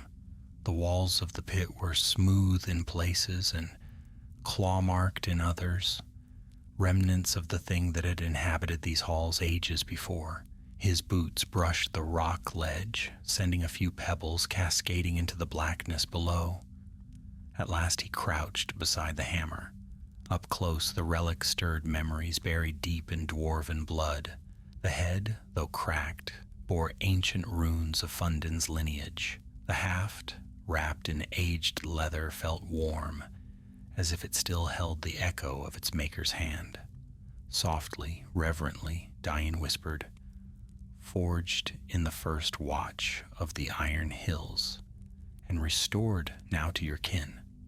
Above him, Beaufry called down, "Do you have it?" "Aye, it is whole enough." But as Dáin lifted the hammer, the ledge quivered beneath his feet. A fissure cracked along the pit floor, sending a faint, cold wind spiraling upward. The lantern light above flickered. Dwalin peered over the edge. Dáin, hurry! Dáin secured the hammer at his belt and tugged the rope. Pull! The dwarves above heaved mightily. The rope strained as Dáin rose inch by inch. The pit trembled again, a long, low groan from somewhere far beneath, as though the deep remembered their presence. Dáin climbed faster. Dust and fragments of stone rained down as the fissure widened below. The darkness stirred, not with voices, but with a hollow breath, like the sigh of something ancient settling once more into sleep. Just as the ledge collapsed completely, Dáin reached the rim. Bofri caught his arm and hauled him up. Grorin and Dwalin pulled back the rope as the beam cracked, but held long enough for the king to roll safely onto solid ground. The dwarves stepped away from the pit, breathless and shaken. By the stones, Grorin muttered. Another moment and you'd have been swallowed. Dwalin huffed. Bah, he'd have broken the fall with his beard. But despite his jest, his eyes gleamed with relief. Dáin held the hammer of Fundin before them. Even damaged, the relic hummed faintly with an inner strength, as though proud to be in dwarven hands once more. Bofri touched the cracked haft gently. And now? Now, Dáin said, we seal what must be sealed. He turned to the map they had found earlier, spreading it upon the stone floor. He traced the outlines of the older sealing roots, the runic locks, the collapsing shafts, and the ancient stone sinks designed to bury entrances to the deep cracks. Grorin frowned. These techniques have not been used in ages, Dwalin answered. Then let us remember them tonight. The dwarves set to work. They followed the map's forgotten routes, hammering loose stone into the side passages, collapsing weakened beams and carving runes of closure where the tunnels narrowed. The mountain resisted at first, shuddering with each blow, but gradually yielded as they worked the craft of old. At the final sealing point, Dáin placed the hammer's cracked head against the runic socket carved into the stone wall. The chamber hummed softly, as though recognizing the relic. Light traced the runes and sank deep into the rock. Then the stones shifted slowly, steadily, closing the last breach. Silence returned, deeper and cleaner than before. The whispers from below were gone. No cold wind rose from the cracks. The mountain slept once more. Dwalin wiped his brow. It is done. Bofri breathed a long sigh. Aye, Cragfast is quiet. No, Dáin said gently. Not quiet, listening. A mountain always listens, but it listens without fear now. The dwarves gathered in the sealed chamber for a final moment, their lanterns glowing warmly. Grorin looked toward the stair. We must bring Rooney out and deliver word to the Iron Hills that the hammer is restored. Dwalin grinned.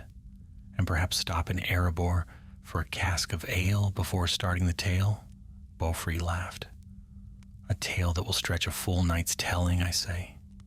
Dáin nodded, lifting the hammer with solemn pride. Though cracked, it would endure. And with it, the honor of the dwarves who had reclaimed it. Come, he said, let us return to the light. Our work in the deep is finished. But as they began their ascent, a faint tremor moved through the stone, not hostile, not threatening, but merely a tired sigh, the mountain settling back into its long slumber, and the dwarves, though weary, battered, and bruised, climbed upward with lighter hearts, for they had tested themselves against darkness, ancient and unknowable, and they had prevailed. The dwarves climbed steadily toward the upper halls, the worn steps echoing beneath their boots. Faint daylight seeped down through fissures high above, guiding them upward like thin strands of hope.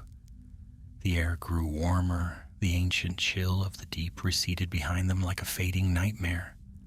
Though weary beyond measure, their spirits rose with every step. As they rounded the final turning of the spiral stair, a small voice cried out, "Dáin! Grorin! Bofri, you're alive!" Rooney Stonefold ran toward them, stumbling over broken rubble in his haste. His eyes were wide with relief, though tears streaked the dust on his cheeks. He skidded to a halt before the king, staring at the hammer strapped across Dáin's back. "You found it," he breathed. "The old tales said it held the pride of our folk." Dáin placed a steady hand on the lad's shoulder. Pride endures when dwarves stand together. The hammer returns not by its own strength, but by ours. Rooney bowed his head, overcome. Then we may leave this place?" "Aye," Grorin rumbled, though he winced as he shifted his weight. "But mind your step. This hall has tried its best to kill us at least twice." Dwalin snorted. "Only twice? You slept through the worst of it." The young dwarf gave Dwalin a quick, uncertain smile, and with that the company made its way toward the great entrance hall of Cragfast. The hall, once echoing with the guttural shouts of orc warriors, now stood silent. Smoke from their torches had blackened the ceiling, but the fires were cold. Scattered weapons and broken armor lay abandoned upon the stone. A faint wind drifted through the shattered archways, carrying the scent of distant forests. Outside, the sky lay veiled in gray cloud. Yet to the weary company it seemed the purest and most welcome light in all Middle-earth. Dáin paused at the threshold of the ruined gate. He looked back over his shoulder, studying the silent fortress one last time. The carved pillars, cracked though enduring, the high arches scarred by battle, the shadows that held memory but no longer menace. "Cragfast sleeps again," he said softly, "and let it sleep long." Bofri nodded. "The deep is sealed. The beast is driven down. The echoes will trouble no dwarf again." "Unless another fool stirs what should be forgotten," Dwalin muttered. "And if they do, may the stones swallow them first." Rooney stepped hesitantly from the gate, gazing at the open valley that stretched before them, a broad sweep of white frosted earth, ringed by far mountains. "I almost forgot what the sky looked like," he whispered. Grorin clapped him gently on the back. "Then fill your lungs with it. It's fresher than anything in this cursed hole." They trekked down the slope that wound from the fortress to the lower hills. Their ponies, left hidden in a sheltered copse, whinnied softly as the dwarves approached. Dáin stroked the muzzle of his sturdy mount, whose ears flicked in greeting. "Faithful creature," he murmured, "you shall carry the hammer home." The company mounted, with Rooney riding behind Bofri. The sky above thickened with low clouds, but no storm followed, only a steady, crisp wind that tugged at their cloaks as they set off toward the iron hills. Every dwarf felt the weight of the deep behind them. Every heart beat easier once Cragfast's shadow was lost behind the first ridge of hills. They traveled through the evening and into the early night.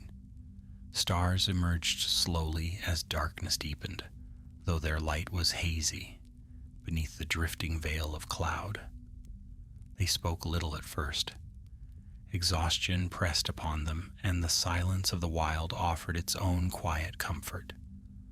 At last, when they reached a sheltered hollow beside a frozen stream, Dáin called a halt.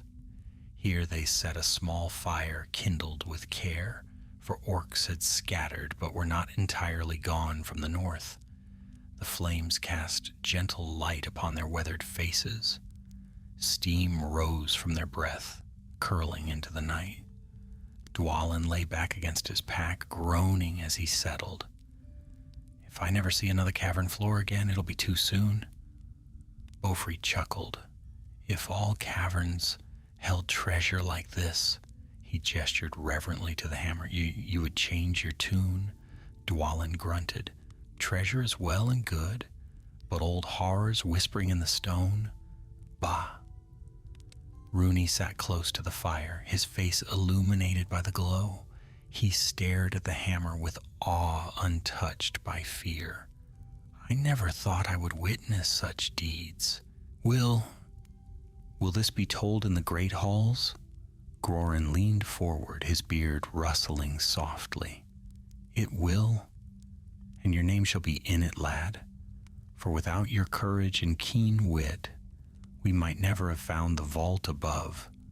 Rooney ducked his head, flustered. All I did was survive. Survival takes more courage than most songs admit, Dáin said gently.